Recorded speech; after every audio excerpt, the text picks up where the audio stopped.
Greetings, dear subscribers and casual listeners of my channel. Have you ever thought about who Harry Potter's father really was? What if I told you he wasn't the perfect hero many imagine him to be? In today's video, you will find out the shocking truth about James Potter. For Harry, his parents were always a shining ideal, almost like angels in human form. And it makes sense. A boy who lost his family as a baby would naturally idealize them, especially growing up in a home where he was unloved and mistreated by the Dursleys.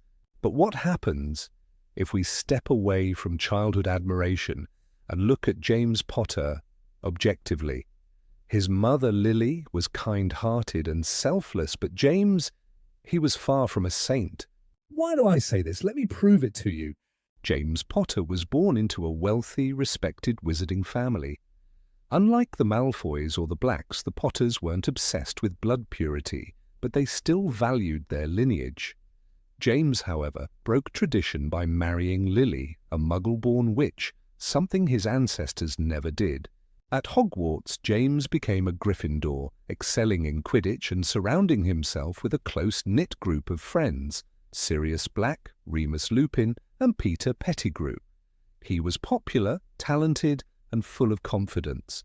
He passed his exams effortlessly, relying more on natural ability than hard work.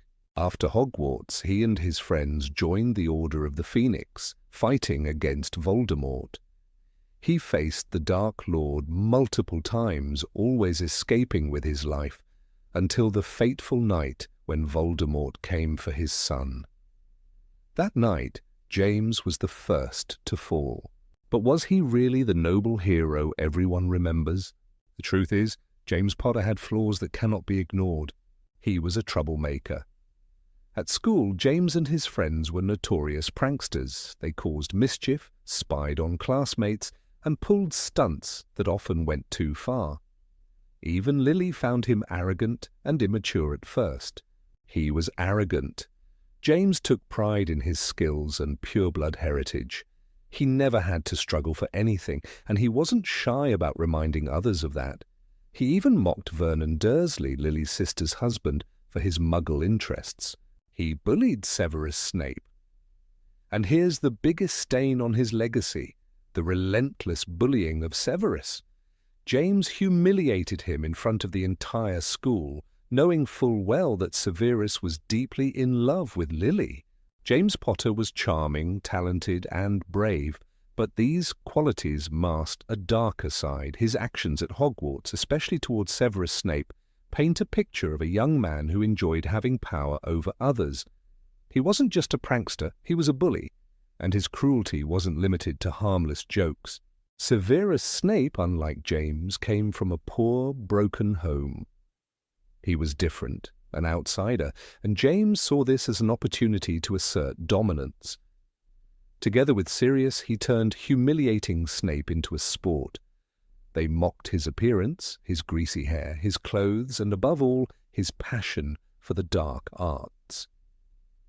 Snape, of course, wasn't innocent either. He hated James just as much, but there was an imbalance in their fights. James had friends who adored him, while Snape stood alone. There was one moment that sealed James's reputation as a bully.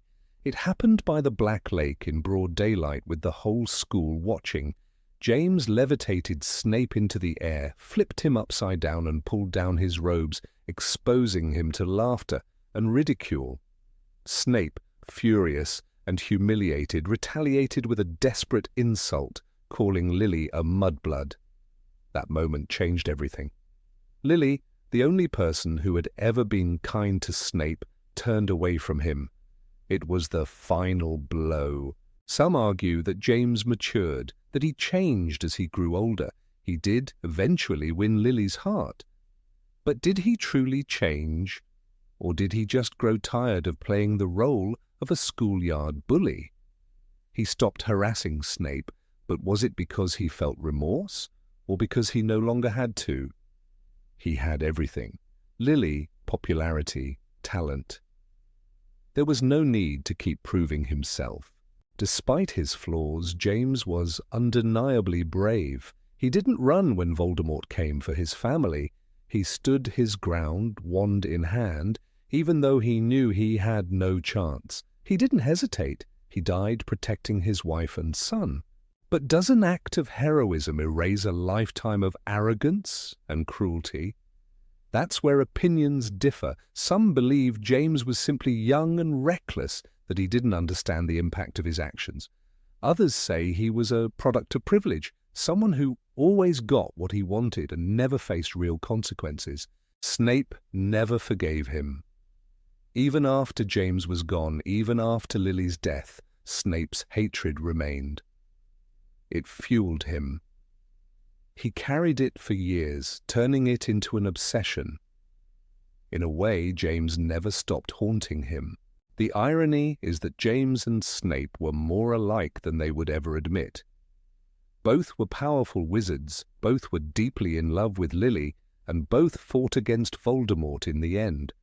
Yet one became a hero, and the other remained in the shadows.